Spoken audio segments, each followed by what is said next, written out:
Olá, aqui é o professor Leonardo De Luca e nessa aula de hoje nós vamos falar sobre as manifestações da força muscular, com base nas referências de Vittori, em 1990, adaptada por Julio Tus Fajardo em 1999 no livro Novas Tendências em Força e Musculação. Então, força estática seria uma manifestação da força onde não há trabalho mecânico externo, um conceito do Paavo Komi, de 1979. Se não há trabalho mecânico externo, significa que não há movimento articular. Não há nem trabalho de diminuição do ângulo articular, nem de aumento do ângulo articular. Não há um trabalho externo aparente, no caso. Então, já começa essa conceituação delimitando que a força estática é a manifestação da força que ocorre em trabalho em regime isométrico, com ações musculares isométricas. Há um trabalho interno muscular a nível metabólico, então significa que há ativação muscular, se há ativação muscular, mesmo que seja isométrica sem movimento articular, há uma ativação muscular, então há tensão muscular, ligações das forças cruzadas de actina e miosina, gasto de ATP e uma necessidade de ressíntese de ATP a partir de sistemas aeróbio e anaeróbio, então há aí, dependendo da intensidade do exercício, um recrutamento cada vez maior de fibras e depressão dos estoques de fosfocreatina e aumento aí da concentração de lactato sanguíneo. A velocidade de articulação é igual a zero, se não há trabalho mecânico externo, então a velocidade angular da articulação é igual a zero. Vamos então imaginar aquele exemplo clássico onde nós empurramos uma parede ou tentamos levantar uma carga que é muito maior do que a força que nós estamos exercendo, então é uma manifestação da força muscular estática. Dentro da força muscular estática, nós temos então a força estática máxima ou força isométrica máxima, que é produzida quando o sujeito realiza uma contração voluntária máxima contra uma resistência intransponível. Então vamos imaginar nesse exemplo aqui, o sujeito tentando realizar uma extensão de joelho contra uma carga intransponível, pode ser um avaliador ou um professor segurando ali o tornozelo do sujeito para que ele não consiga realizar a extensão do joelho, mas ele tem a intenção de realizar a extensão do joelho. Vai estar em um trabalho de força estática, vai estar exercendo uma força estática, vai ter um trabalho muscular interno, trabalho metabólico interno, mas não vai ter movimento articular. Aqui nós temos um gráfico do que seria força por tempo. A força atinge então um platô e aqui seria então considerada a força muscular voluntária máxima, desde que esse esforço seja máximo. Aqui nós teríamos a força muscular voluntária máxima para extensão de joelho, no caso desse indivíduo. Temos também a força estática submáxima ou força isométrica submáxima, produzida quando o sujeito realiza uma contração voluntária submáxima contra uma resistência superável. Ou seja, a resistência nesse caso aqui não é intransponível, ela é superável. Pode ser, com esse exemplo clássico aqui, de flexão de cotovelos, uma rosca direta na barra, que é o exercício clássico de musculação, onde a resistência ela é superável, mas intencionalmente eu mantenho um trabalho estático, ou uma parte do movimento eu mantenho em trabalho estático, segurando a barra então em alguma angulação de flexão ou extensão de cotovelos. No caso aqui, no gráfico força por tempo, nós podemos observar que dá para avaliar então essa força a partir de um percentual de uma contração voluntária máxima. Aqui, se eu tivesse, no slide anterior, uma contração muscular voluntária máxima, seria a força isométrica máxima gerada em determinado movimento, em determinado exercício, e eu poderia normalizar um dado movimento, uma dada carga, o quanto que eu estaria exercendo em relação ao percentual máximo de contração muscular voluntária máxima. Em testes onde se analisa ativação muscular com eletromiografia, é possível identificar então o percentual da contração muscular voluntária máxima, e também em testes e pesquisas onde estima-se tem a intenção de estimar a carga relativa para esse sujeito, seria então que normalizar em relação ao percentual da contração muscular voluntária máxima. Então aqui seria necessário realizar um teste de contração muscular voluntária máxima de flexão de cotovelo, onde o sujeito realizaria uma flexão de cotovelo com esforço máximo contra uma resistência intransponível e depois avaliaria o quanto que o mesmo exercício realizado com uma resistência superável, o quanto que essa carga representaria em relação ao percentual a 100% da contração muscular voluntária máxima. Então a gente tem aqui força estática submáxima em relação ao percentual da contração muscular voluntária máxima. Nesse caso aqui, temos aqui uma força que foi identificada como 60% da contração muscular voluntária máxima para um sujeito e aqui um decréscimo que chega até 30% da contração muscular voluntária máxima no decorrer do tempo, por causa aqui da fadiga muscular. Bom, na próxima aula então nós vamos trabalhar força dinâmica. Então nessa videoaula bem sucinta e autoexplicativa, nós falamos sobre força estática ou isométrica. Um abraço e até o próximo vídeo.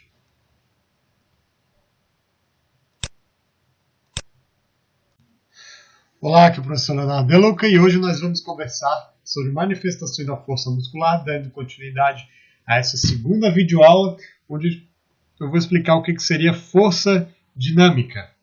Então, força dinâmica seria o efeito da força produzido por um ciclo simples de trabalho muscular, onde há encurtamento da parte contrátil, ou seja, há então aquela ação muscular concêntrica e excêntrica, que deve produzir-se desde a posição de mobilidade total, ou seja, sem contramovimentos. Então, a força dinâmica é todos os exercícios que têm aplicação de força, que têm o intuito de vencer uma resistência externa e apresenta-se então um movimento articular, um trabalho mecânico externo, uma ação muscular concêntrica e excêntrica, e a partir da força dinâmica discrimina-se então outras modalidades de força que são bem peculiares de cada movimento, cada modalidade esportiva, e também é indispensável essa discriminação, essa segmentação de manifestações da força dinâmica para fazer trabalhos específicos visando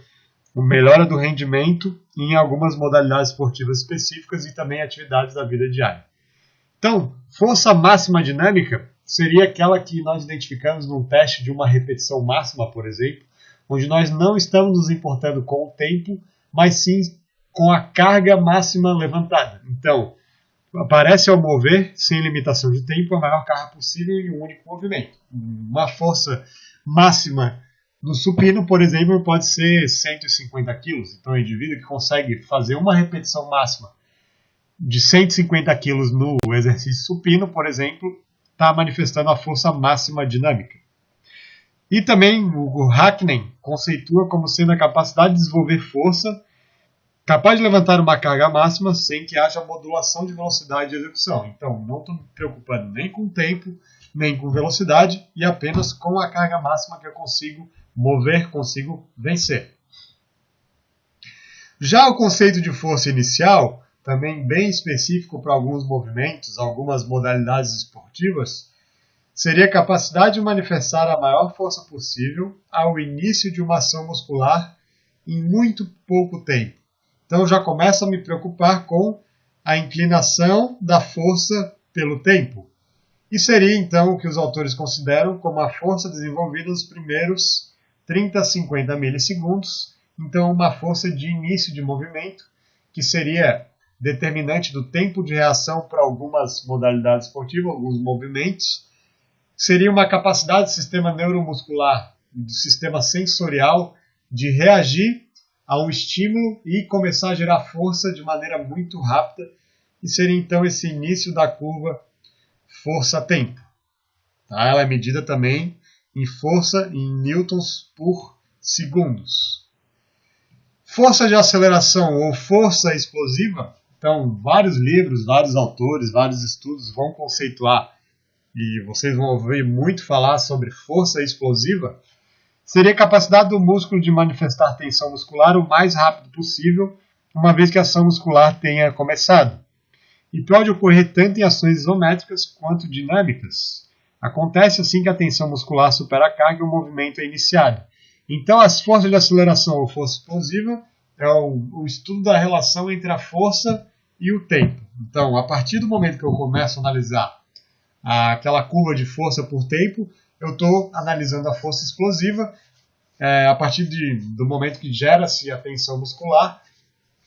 Então, o sistema neuromuscular é capaz de começar a gerar força, e o comportamento da força explosiva é a partir da relação entre a força e o tempo que ela tem de aplicação. Ou seja, eu analiso a curva de força-tempo como um todo, e a força explosiva, então, seria aquela inclinação da curva força-tempo. Força explosiva máxima, então, seria uma característica bem peculiar, onde a capacidade de exercer a maior quantidade de força possível no mínimo tempo possível. Então, é aquele ponto da curva onde a força gerada é máxima e um tempo mínimo. Então, esse tempo não tem valor pré-determinado e nem essa força. Eu tenho que analisar a curva força-tempo de cada indivíduo individualmente e, então, identificar a força explosiva máxima que é gerada em determinado tempo. Ela se manifesta em ações mais rápidas e potentes possíveis, partindo de uma posição de mobilidade dos segmentos propulsores. Então, seria aqui uma taxa de desenvolvimento de força explosiva máxima, seria a força máxima alcançada e o tempo para alcançá-la. Então, eu tenho um valor aí de força explosiva máxima. Então, a força explosiva máxima também está ligada à capacidade do sistema neuromuscular em reagir a determinado estímulo, gerar uma força muito alta num tempo muito curto. E a partir da análise da curva, eu identifico qual é o valor máximo de força gerada e quanto tempo levou para gerar essa força. Então, é uma caracterização da taxa de desenvolvimento de força, sendo também muito importante para diversas modalidades esportivas, de gestos técnicos de vários esportes, podendo ser decisivo até de rendimento em diversos esportes, e por isso que ela tem que ser categorizada e treinada de uma maneira diferente a partir de movimentos específicos. Então, essa força explosiva máxima, a partir do momento que ela é identificada, eu posso então passar a avaliá-la e é um parâmetro de melhora do treinamento a partir de aplicações de cargas cada vez maiores e mais rápidas. Bom, no próximo videoaula nós vamos trabalhar então uma outra manifestação da força dinâmica, que seria a força reativa. Espero que tenha gostado do vídeo. Se ainda não se inscreveu no nosso canal, por favor se inscreva e diga se gostou ou não gostou. Um forte abraço e até a próxima videoaula.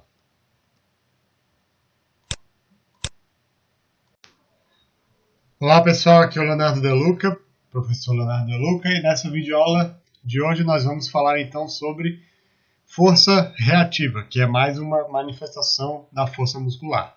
Já falamos sobre força estática, força dinâmica, e agora então a terceira manifestação seria sobre força reativa. Força reativa então é aquela produzida a partir de um ciclo duplo de trabalho muscular ou ciclo alongamento e encurtamento, o famoso Stretch Shortening Cycle, a sigla em inglês, e o ciclo de Caet, que nós vamos chamar ciclo alongamento e encurtamento, muito presente em diversos livros, diversos métodos de treinamento de força e treinamento principalmente de saltos, também confundido às vezes como treinamento pliométrico, é considerado uma ação muscular reversível. Então, nessa força reativa, eu utilizo os reflexos musculares, o nome já diz, eu tenho uma reação muscular a partir de alterações rápidas no padrão de movimento, sempre querendo utilizar a energia potencial elástica como um mecanismo para otimizar o desempenho em atividades que exigem força de maneira muito rápida. Então eu tenho a força elástico-explosiva, que seria um ciclo alongamento e encurtamento lento, onde eu tenho, vamos pegar esse exemplo aqui de um salto vertical, onde eu não tenho preocupação em realizar essa fase preparatória de uma maneira tão rápida. Então a flexão de quadril, joelho e tornozelo ali é lenta. Com essa lentidão eu passo a não acumular, a literatura diz que eu passo a perder não aproveitar tanto esse acúmulo de energia potencial elástica, e aí no movimento, mesmo assim no movimento subsequente, eu tenho uma melhora de rendimento comparado à ausência dessa fase pré-estiramento, ou seja, eu consigo saltar muito mais alto, estirando o quadríceps antes, no caso ali flexionando o joelho, uma contração excêntrica de quadril, alongando o quadríceps. Eu consigo saltar mais rápido se eu não alongasse o quadríceps, no caso ali, não fizesse a flexão de joelho. Então, mas mesmo eu não otimizando tanto quanto um movimento mais rápido, movimento de flexão do joelho mais rápido, eu aproveito essa fase de pré-estiramento muscular, e quando a fase excêntrica não se realiza com grande velocidade, eu tenho ali um alongamento prévio muscular, armazeno uma determinada energia potencial elástica e potencializo a fase de encurtamento subsequente ali, a fase de contração concêntrica de quadríceps na hora que eu vou realizar o salto vertical, que eu estou estendendo ali o tornozelo, joelho e quadril. Muitas atividades esportivas utilizam a força reativa, atividades esportivas que necessitam de saltos, voleibol, onde eu tenho os movimentos de cortada, de saque, de bloqueio, eu utilizo muitos saltos. Movimentos do basquete, habilidades específicas do basquete, rebotes e arremessos. E eu tenho uma modalidade que é definida pelo salto, que é o salto em altura, uma prova do atletismo, onde então daí surge o interesse em estudar essa manifestação de força, por ela ser determinante em diversas habilidades em diversos esportes e também do rendimento em algumas modalidades do atletismo. Força reflexo elástico explosiva, eu tenho um ciclo alongamento e encurtamento rápido, então vamos imaginar eu saltando numa plataforma mais alta, aterrissando no chão e logo em sequência eu de maneira muito rápida, um contato no solo muito rápido, eu já salto de novo. Então seria um exemplo de ciclo alongamento e encurtamento bem rápido. E é uma consequência de uma flexão das extremidades propulsoras com amplitude limitada de movimento, já que ele tem que ser bem rápido, e velocidade de execução muito elevada. Então, se a gente pegar o exemplo do salto vertical, eu tenho uma velocidade de estiramento das fibras do quadríceps muito rápida, porque a amplitude de movimento é reduzida. Eu armazeno energia potencial elástica. Pelo fato de eu já fazer a transição subsequente para a fase concêntrica de maneira muito rápida, nem dá tempo de eu desperdiçar essa energia, e aí eu aproveitaria mais essa fase concêntrica, essa transição da fase excêntrica e concêntrica, e eu otimizaria a produção de força na fase concêntrica do salto vertical. E essas ações também favorecem aqui o recrutamento por estimulação do reflexo miotático. Então, o reflexo miotático está ligado à fase de estiramento muscular, onde o fuso neuromuscular vai agir, prevenindo o estiramento exacerbado, uma ruptura de fibras. O fuso neuromuscular age e faz uma contração muscular reflexa. Né? Então, aquela dor do alongamento é causada pelo fuso neuromuscular, pelo reflexo miotático, e ele também vai utilizar, por já estar fazendo um estímulo de contração da musculatura com mecanismo de defesa ao estiramento rápido, eu já otimizo então esse estímulo com mais o estímulo voluntário da contração concêntrica, eu consigo otimizar o movimento então do salto ali, né, se a gente estiver falando especificamente da musculatura do quadríceps. Tá? Então isso permite desenvolver uma grande tensão em um curto período de tempo, só pelo fato de eu otimizar essa fase pré-estiramento e depois utilizar a energia potencial elástica na fase de propulsão. Bom, na próxima videoaula nós vamos falar então sobre resistência de força. Espero que tenham gostado. Se ainda não se inscreveu no nosso canal, se inscrevam aqui embaixo. E um abraço e até a próxima aula.